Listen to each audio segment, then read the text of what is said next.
HighBridge, a division of Recorded Books, presents The Cancer Problem, Malignancy in 19th-Century Britain by Agnes Arnold-Forster, read by Gould. Publisher's Note. In this audio edition you will hear references to figures present in the print and e-book formats of the book. Introduction. Malignancy in 19th-Century Britain. In 1899, the English doctor and writer Woods Hutchinson turned his pen to the cancer problem and, in a metaphorically rich essay, articulated a series of anxieties about medical failure, professional identity, and biological fragility. Hutchinson was born in Yorkshire in 1862. As a child, he moved with his parents to the American Midwest and received his medical degree from the University of Michigan in 1884. Not unusually for the era, he pursued a transatlantic literary and academic career, lecturing at both the University of Buffalo and in London. A vivid writer, he had a taste for the fashionable and melodramatic. His theatrical titles included The Gospel According to Darwin, 1898, Conquest of Consumption, 1910, and The Doctor in War, 1918.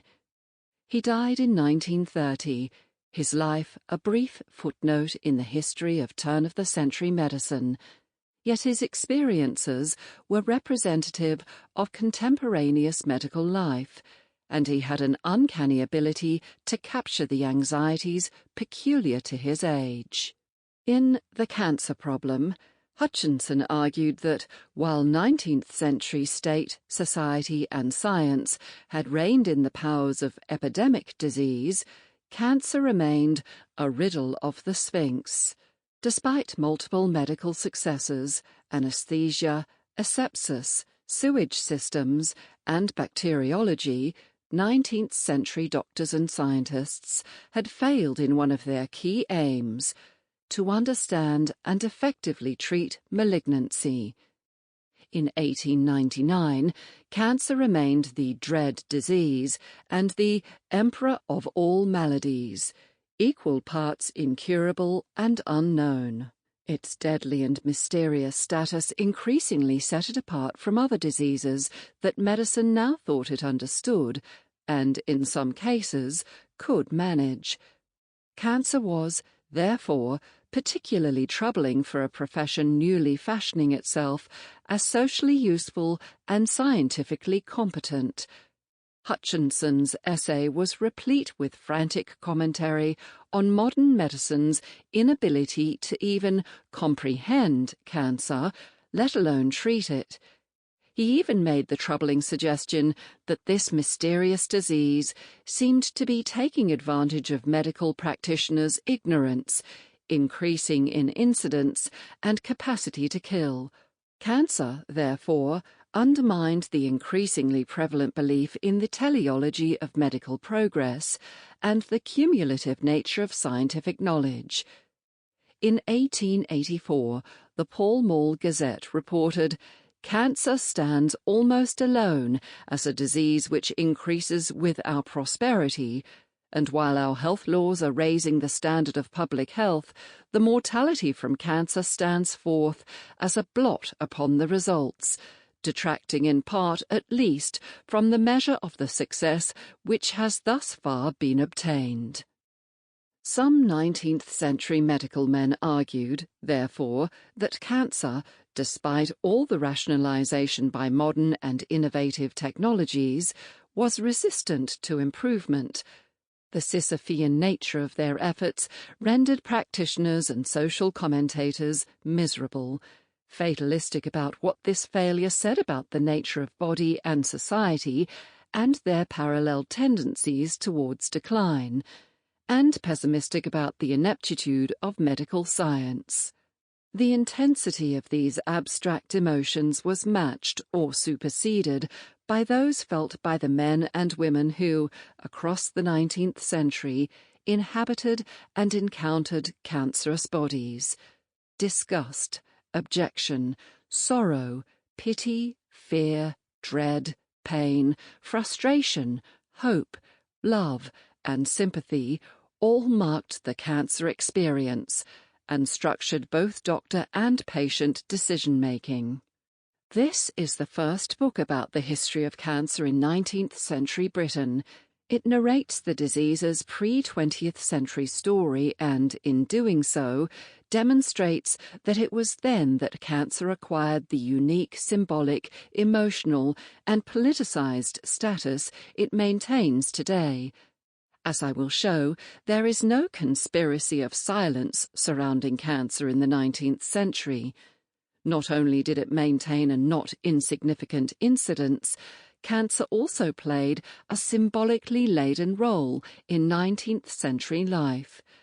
British vital statistics from the 1850s identify cancer as the cause of death for about 2% of the population, a figure which increased as the century progressed and likely underrepresented the actual burden of the disease.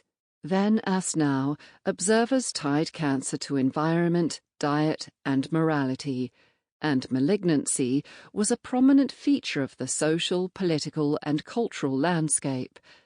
Cancer appeared in hospital casebooks, the diaries and letters of the elite, medical textbooks, the pages of periodicals, on the maps, charts, and urban plans of the British Isles, and in parliamentary debates. Using this array of source material, this book focuses on two interrelated concerns. One, the lasting formation of cancer's identity as an uncommonly incurable, and therefore uncommonly dreadful, disease. And two, how cancer was made into a malady of modern life, a pathology of progress, and a product of civilization. After circa 1792, cancer was defined not just as incurable, but as unusually so. However, the story I am telling here is not just a tale of death, despondency, and disease. It is one of creativity, pragmatism, and productivity. I will show how cancer can make us think critically about what 19th century practitioners and patients understood by the very notion of incurability. What, if any, was their distinction between incurable people and incurable diseases? Did they differentiate between those maladies that were resolved by nature and those cured by art, or, in other words, medical intervention? Could you have a temporary or periodic cure? Was a cure an action or an outcome? Did to cure mean to eradicate the disease from the body or simply to apply a treatment or palliate suffering? In this book, I take a more expansive understanding of incurability to allow us to see the concept, perhaps paradoxically, as productive. Cancer's incurability was not just an obstacle to overthrow, but a galvanizing and intellectually provocative idea that shifted the concepts and practices of medicine, healthcare, and professional identity in profound and lasting ways. Indeed, this book reveals how cancer's incurability enabled the construction of professional credentials and community values, made hospitals into places for treating terminal illness, made possible the invention of palliative surgery as a means of relieving suffering without performing a complete cure, and brought into being certain modes of investigating cancer, such as mapping, the microscope, and discourses of progress and decline. This book also argues that this incurability was implicated in cancer's complex relationship with modern medicine. Modern medicine was a phrase frequently used in the 19th century, and its prevalence then reveals the past preoccupation with the connections among health, progress, and modern life. Modern medicine was something that doctors and allied practitioners were seeking to achieve, a set of ideologies, practices, and participants that were optimistic, preoccupied with progress, institutionalized, and professionalized. It was self-conscious and self-aggrandizing, seeking to elevate the social and intellectual status of medicine, surgery, and the life sciences. These processes of self-definition, professionalization, and institutionalization have been well studied. Here, I argue that 19th-century versions of modern medicine were inextricably linked to cancer and its unusual characteristics, that cancer was perceived as a product and pathology of progress, and that the disease was made emblematic of medicine and its many and various promises for the future. This book seeks, therefore, to explain what was understood as modern about cancer then, and elucidate the connections between the disease and the era's new institutions. It also explores what elements of 19th-century medicine and society were made modern by cancer. How did Britain and its people adapt to the disease and the unique, or at least unusual, pressures it applied to communities, healthcare institutions, and the healing professions? In following these two lines of enquiry, this book not only offers an innovative history of cancer, but a new and synthetic account of the social, emotional, and medical world of 19th-century Britain. It enables us to think differently about the purposes of medicine and healthcare, prompts us to reconsider the identities and attitudes of practitioners, heterodox and orthodox alike, and pushes us to interrogate the creative and productive potential of death and disease. Cancer's relationship to modernity has often been asserted, yet only rarely scrutinized. We tend to locate the emergence of cancer as the dread disease in the middle of the 20th century, when cancer charities portrayed the malady as an insidious, dreadful, relentless invader, and presidents of the United States of America waged war on malignancy.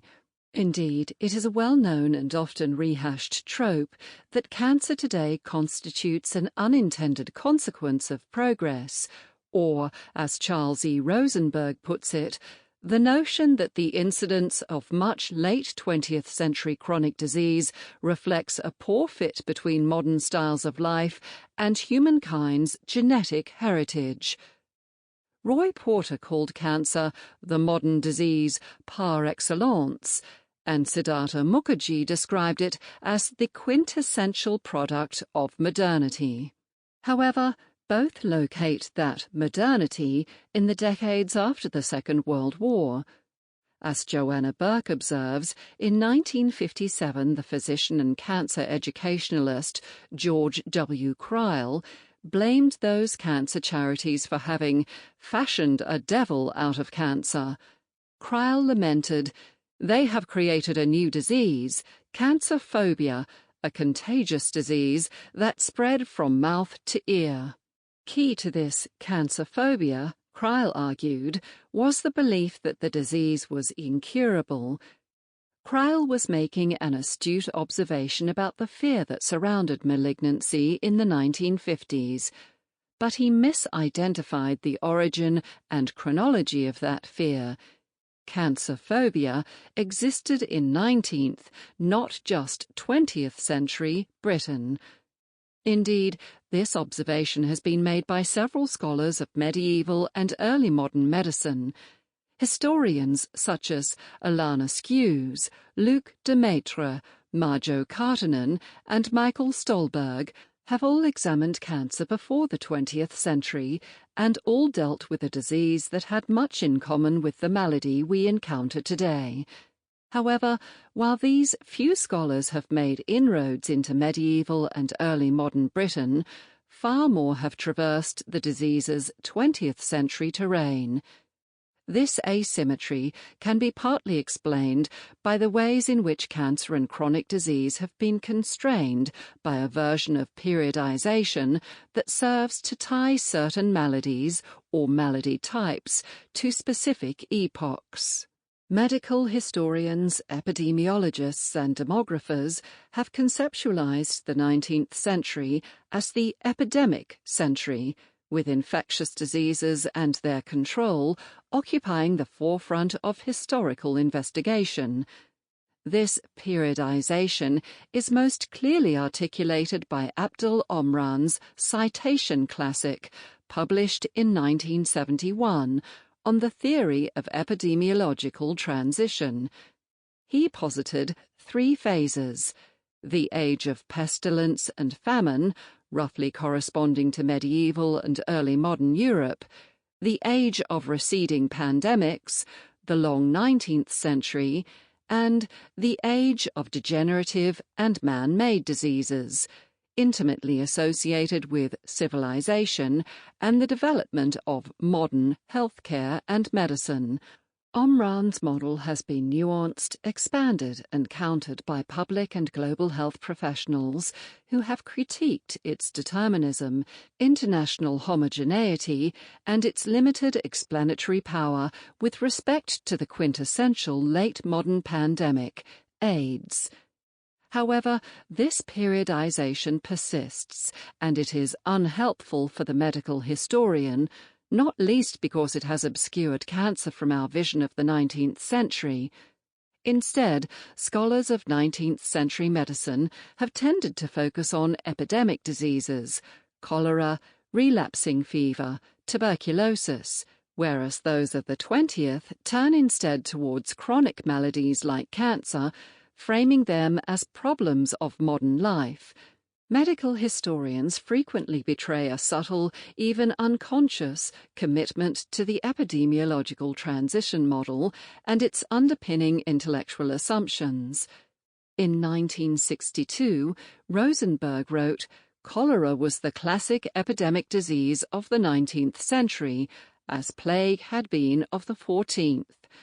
Similarly, in his 2009 book, Cholera, the Biographer, Christopher Hamlin writes, "It is in the magnitude of the reaction to it that cholera stands out as the signal disease of the 19th century. It was apparently new as an epidemic entity and grew up in conjunction with Enlightenment, liberalism, nationalism, imperialism, and the rise of global biomedical science." This book shows that cancer, like cholera, developed in line with nationalism, imperialism, and the rise of global biomedical science. Crucially, however, I will not excavate the epidemiological burden of cancer in the 19th century or contribute to a debate over quantitative shifts in causes of death. I will instead historicize and problematize the notion that certain diseases belong to or are representative of certain time periods and demonstrate that simplistic models of epidemiological transitions cannot be sustained. Incurability. While cancer existed in the 18th century and before, from circa 1792 onwards, and within the context of a newly established hospital setting, cancer was constructed, configured, and conceptualized differently to how it had been so before, and increasingly in line with how we see it today.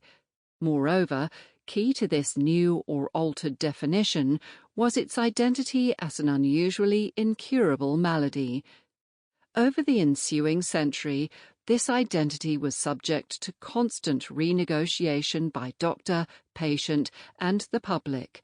However, throughout this period, elite, regular, or learned surgeons and physicians were ambivalent about the efficacy of any form of medical or surgical intervention in cases of cancer, and the only semblance of a consensus was over the inability of both art and nature to remove and banish the disease from the body. This history of cancer shows that there were many different coexisting versions of incurability and cured in the 19th century. Historians such as Roy Porter and Pat Jalland have pointed out that therapeutic medicine had very limited power to cure disease before the advent of sulfonamide drugs in the 1930s.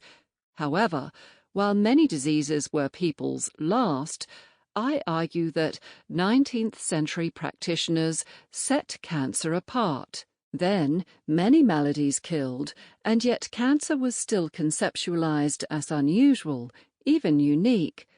Fevers might prove deadly, but they might also resolve themselves.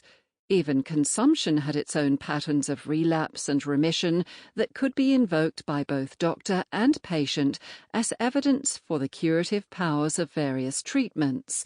In contrast, cancer set its sufferers on an irreversible and inevitable period of decline.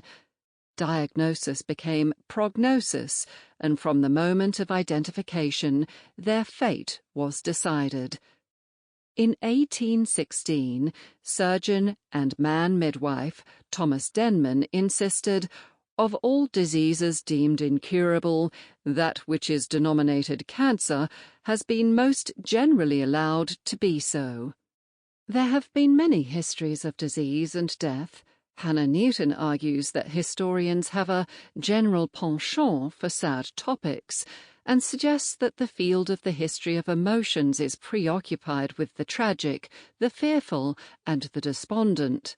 Historians of science, technology, and medicine tend instead to focus on innovation and success, albeit contingent, caveated, and contextualized.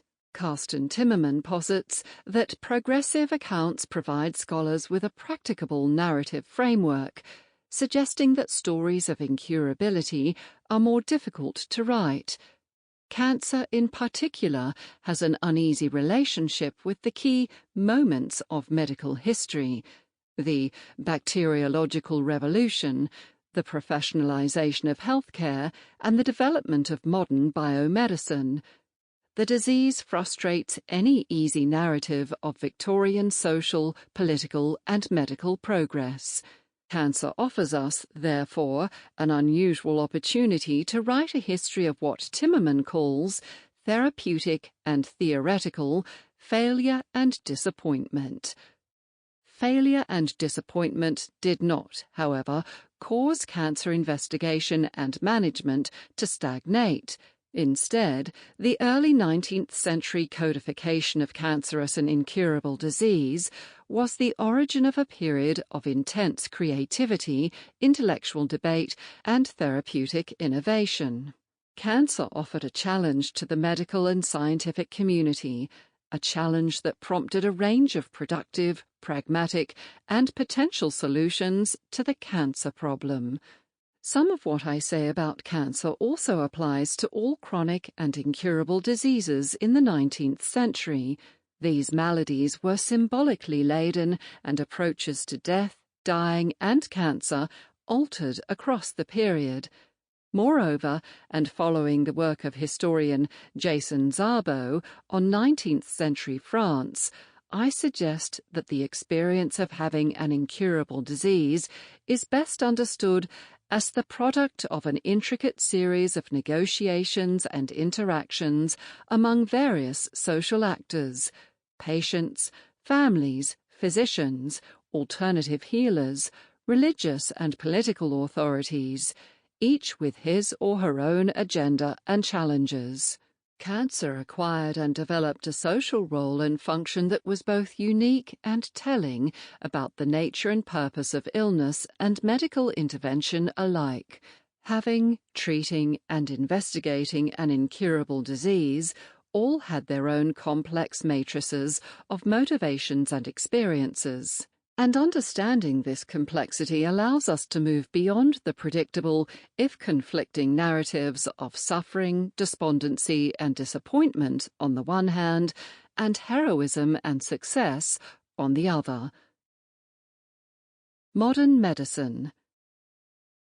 In the 19th century, cancer was subject to an anxious and active public commentary in newspapers, periodicals, and political debate.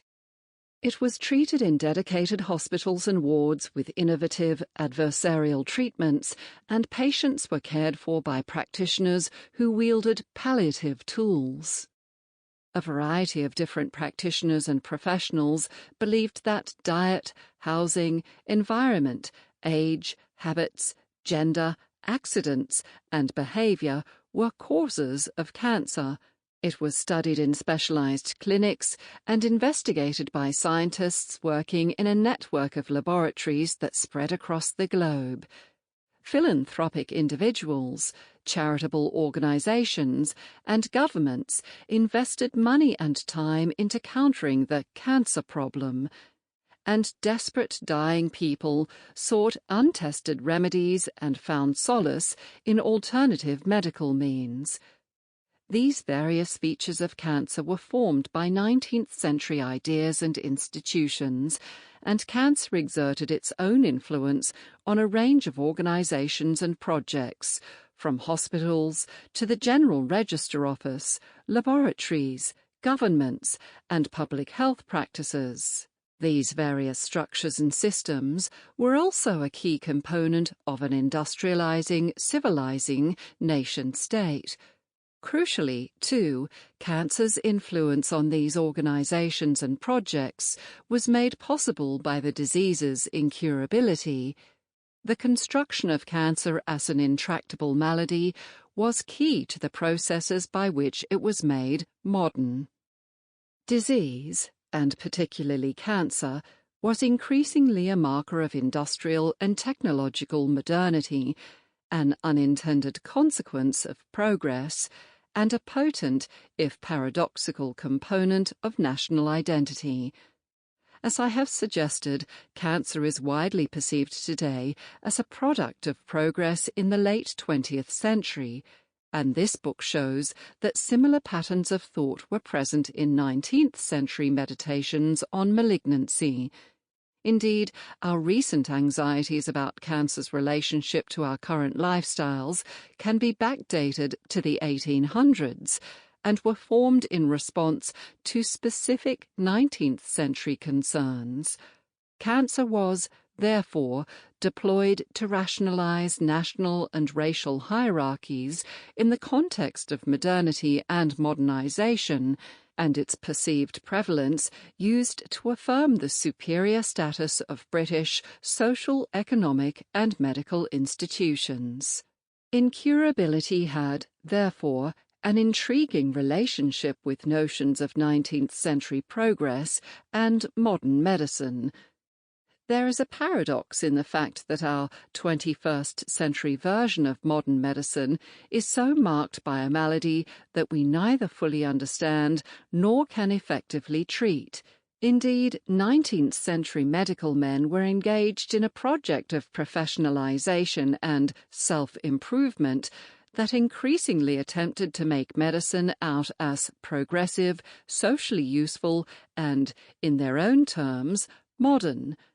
At the same time, the same medical men were repeatedly reinscribing cancer's incurability and insisting on their identification of its intractability as a marker of their professional skill and insight.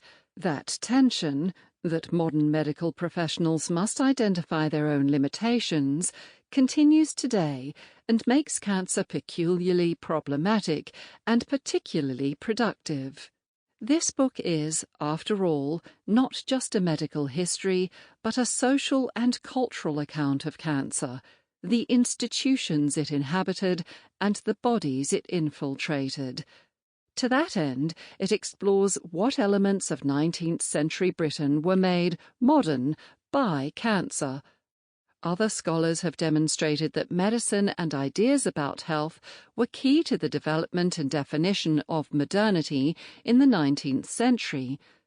Roger Cooter identified neurasthenia alongside degeneration in his study of medicine and modernity, as one of those newfangled theories that were themselves signs of modernity in medicine, as they cut new social paths in medical thinking at the same time as they established new medicalized ways of thinking about society and identity.